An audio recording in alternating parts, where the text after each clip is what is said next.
Prezados irmãos, louvado seja nosso Senhor Jesus Cristo. Sempre seja louvado em nossa Maria Santíssima.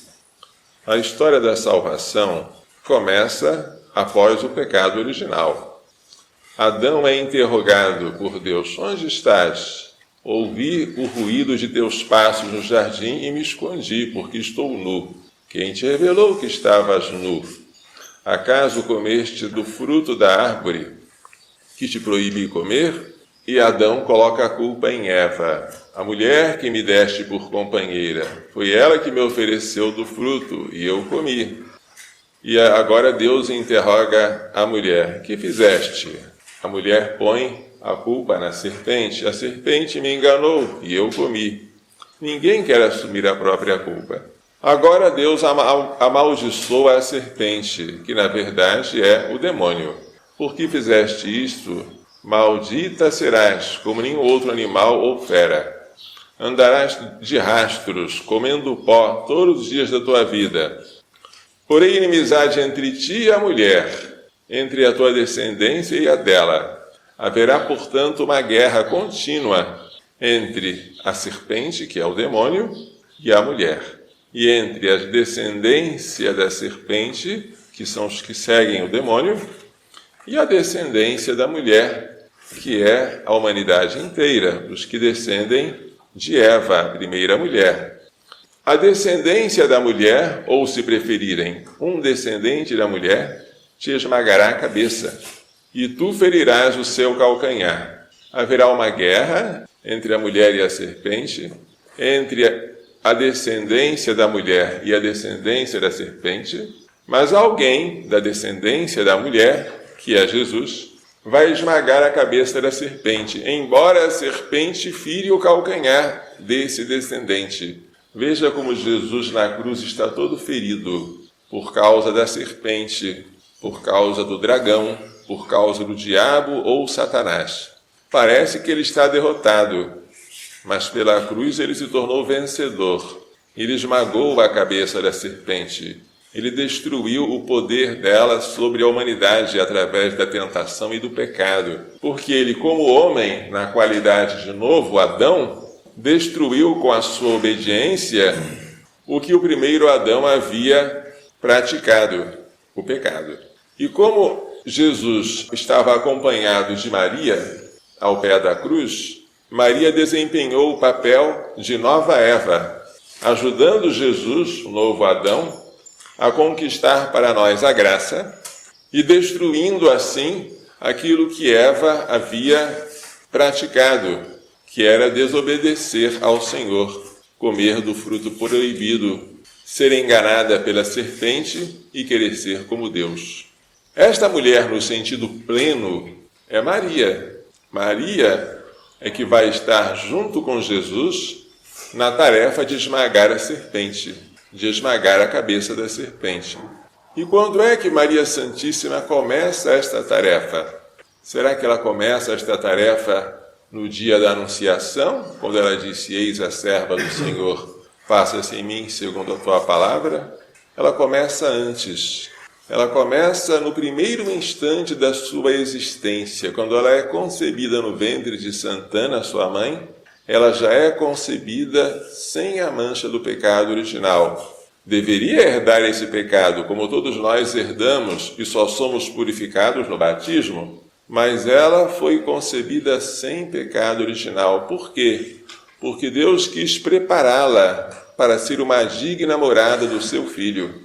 E como o seu Filho é santo, santo, santo, a sua mãe deveria participar desta santidade. Como Jesus não tem pecado, nem pode haver lugar no pecado para ele, a sua mãe, aquela que iria abrigá-lo no ventre durante 9 meses, mas também queria comunicar a ele a sua natureza humana, não poderia ter pecado. E é isto que nós celebramos hoje. Celebramos hoje a festa da Imaculada Conceição de Maria. Maria foi concebida sem mácula, sem mancha, sem a mancha do pecado original. Por isso nós dizemos: ó Maria concebida sem pecado, rogai por nós que recorremos a vós.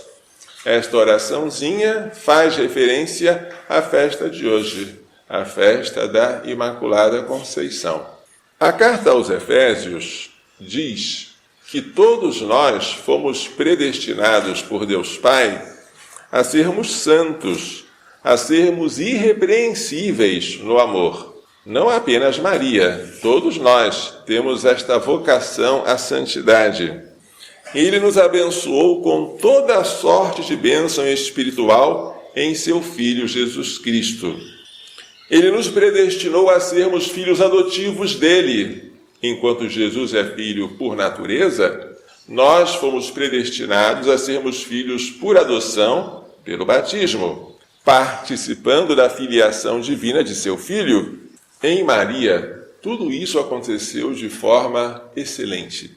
Maria nunca pecou e já foi concebida sem pecado. Mas se ela foi concebida sem pecado, como é que, ao visitar Isabel, ela canta: "O meu espírito exulta em Deus, meu Salvador"? Se ela não tem pecado, como Deus é Salvador dela? Se ela não tem pecado, então como ela pode dizer que ela foi salva? Há duas maneiras de salvar alguém. Uma delas é tirando a pessoa do buraco onde ela caiu. É assim que todos nós fomos salvos. Nós fomos concebidos com o pecado, nascemos com o pecado original, mas fomos tirados desse buraco no dia do nosso batismo. E podemos chamar a Deus de Salvador. Maria, porém, foi salva de maneira mais excelente. Ela iria receber o pecado. Ela iria contrair o pecado original. Mas antes que ela contraísse, Deus impediu. E assim ela foi salva antes de cair no buraco. Mas quem foi que mereceu para Maria ser concebida sem pecado original? Resposta: o seu Filho Jesus. Ela foi salva por Jesus. Mas Jesus ainda não se tinha feito homem. Jesus era apenas Deus, junto do Pai, na unidade do Espírito Santo. Ele não tinha assumido a nossa carne. Ele não tinha morrido na cruz por nós. Como é que ela recebeu, antes de Jesus se fazer homem, os frutos da redenção de Jesus? Resposta: por antecipação. Assim como você pode receber uma mercadoria antes de pagar, se o comerciante acredita que você vai dar o pagamento depois, assim também Maria Santíssima recebeu a graça antes que o seu Filho Jesus, que ainda iria ser concebido por ela, iria crescer, iria ser crucificado, antes que seu Filho Jesus morresse por ela, ela já recebeu a graça, em previsão dos méritos dele. Isso é uma coisa maravilhosa. Maria é mãe daquele que é Deus, e ela gerou aquele que salvou a ela. Ela foi a primeira salva. Ela é a primeira redimida. E se ela ajudou Jesus na nossa redenção, ao pé da cruz, ela ajudou como alguém que já havia sido salva. Ela nos ajudou a redimir na qualidade também ela de redimida. Portanto, também Maria deve a sua santidade a Deus. Deve a sua Imaculada Conceição ao seu Filho Jesus. Ela chama a Deus de Salvador. Nós também chamamos a Deus de Salvador. Mas de duas maneiras diferentes. Jesus salvou Maria e Jesus salvou a nós. Salvou a ela por antecipação e em previsão. A nós ele salvou pelo batismo, após o pecado original. O Evangelho de hoje apresenta o anjo aparecendo a Maria, que fica assustada com a aparição e dizendo: "Alegra-te, cheia de graça, o Senhor está contigo." Cheia de graça é a tradução habitual, mas a tradução ao pé da letra seria aquela que foi enchida de graça no passado e permanece cheia até o presente. Maria Santíssima foi enchida com a graça no ventre de Santana, quando ela foi concebida, e permanece cheia de graça até o presente. O Senhor está contigo. E ela fica perturbada e reflete: qual será o significado dessa saudação? O anjo diz: "Não temas, Maria, pois achaste graça diante de Deus." Eva perdeu a graça diante de Deus. Maria recuperou a graça diante de Deus. Maria é a nova Eva. Eis que conceberás, darás à luz um filho, e lhe porás o nome de Jesus. Ele será grande, será chamado Filho do Altíssimo. O Senhor Deus lhe dará o trono de seu pai Davi, aquele trono que estava desocupado desde a época em que os caldeus invadiram Jerusalém e destruíram a cidade, aquele trono de Davi que estava destruído. O Senhor Deus vai dar o trono de seu pai Davi para este seu filho. Maria, que conhecia as Escrituras, entendeu. O anjo está dizendo que eu vou ser a mãe do Messias. Ele reinará para sempre na casa de Jacó, e o seu reino não terá fim, não há dúvida. Mas tem uma pergunta que ela faz ao anjo. Como se fará isso se não conheço o homem? Não conheço o homem significa duas coisas. Primeiro, eu sou virgem. Mas mais do que isso, eu quero permanecer virgem. Porque se ela fosse virgem, como toda noiva, mas tivesse a intenção de praticar o ato conjugal após o casamento, a pergunta dela não teria o menor sentido. Portanto, Maria tinha a intenção de conservar a sua virgindade. E tanto ela quanto José, embora casados validamente, renunciaram ao direito do ato conjugal. Embora um tivesse direito ao corpo do outro, os dois, de comum acordo, renunciaram a esse direito e permaneceram virgens. E o anjo responde: o Espírito Santo descerá sobre ti. Não será um homem que vai te fecundar, mas o Espírito Santo que vai te tornar fecunda. E a virtude do Altíssimo te cobrirá com a sua sombra. Assim como o Espírito Santo pairava sobre as águas no início do mundo, como a galinha que choca os ovos, assim também o Espírito Santo vai pairar sobre ti, vai te tornar fecunda. E o poder do Altíssimo te cobrirá com a sua sombra. Por isso, o santo que nascer de ti será chamado Filho de Deus. Agora, o anjo vai dar uma explicação de como Deus é poderoso. Isabel, a tua parenta, aquela que tem idade para ser tua avó, e que todo mundo chama de estéril, ela concebeu um filho na velhice. E já está no 6º mês de gravidez, porque para Deus nada é impossível. E se Deus pode fazer com que uma anciã estéril conceba, Ele pode fazer com que uma virgem conceba sem perder a virgindade. Ela perderia a virgindade ao conceber ou ao dar à luz, mas ela conceberia por obra do Espírito Santo e ela daria à luz de maneira milagrosa, porque o corpo de Jesus passaria pelo corpo dela como passou pelas paredes do cenáculo, sem rompê-lo. Uma concepção milagrosa e um parto milagroso faria com que a virgindade de Maria fosse preservada. Agora a dúvida de Maria está esclarecida. Para Deus nada é impossível, a minha virgindade será conservada, a minha pureza não será destruída. Então ela diz: eis a serva do Senhor, faça-se em mim segundo a tua palavra.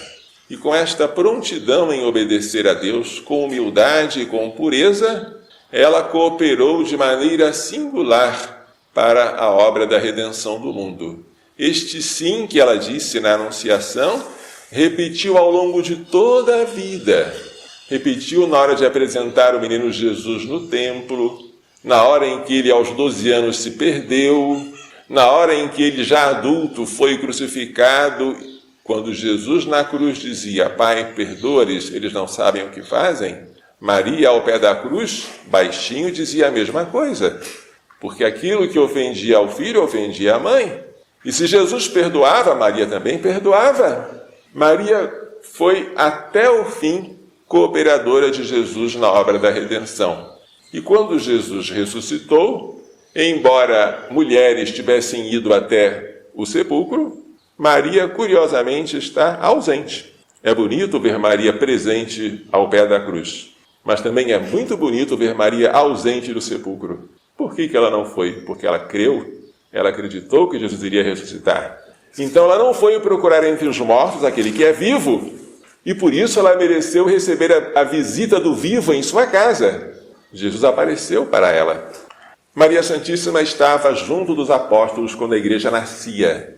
Os discípulos estavam unidos, perseverantes, em oração e com Maria no cenáculo. E permaneceram assim 9 dias. No 10º, o Espírito Santo desceu sobre os apóstolos. E ao final da sua vida, ela, que foi concebida sem pecado original e nunca cometeu nenhum pecado pessoal, foi assunta ao céu em corpo e alma. E no céu, ela intercede por nós. Em Maria, a igreja já está consumada. Olhando para Maria, olhamos para aquela mulher vestida de sol. Olhamos para aquilo que nós seremos um dia. E o nosso coração se enche de alegria e de esperança. A festa de hoje nos ensina a abandonar o pecado. Se Maria foi sem pecado, nós, filhos dela, devemos detestar o pecado. Maria aceitou a morte de seu filho, mas não aceitou pecar. Nunca. Nós também devemos preferir a morte a cometer o mínimo pecado contra Deus. Este é o desejo do Pai. Ele nos predestinou para sermos santos, irrepreensíveis. Nenhum de nós pode se contentar em ser medíocre, em ter pecados veniais, embora evite os mortais, em ter alguns pecados veniais, embora evite os pecados veniais mais graves. Não, nós não podemos nos contentar com nenhum pecado. Devemos ser imaculados, sem mancha, puro, porque disse Jesus, somente os puros de coração é que verão a Deus. Que Maria Santíssima, cheia de graça, concebida sem pecado original, nos faça entender e pôr em prática as lições desta liturgia. Louvado seja nosso Senhor Jesus Cristo. Assim seja louvado.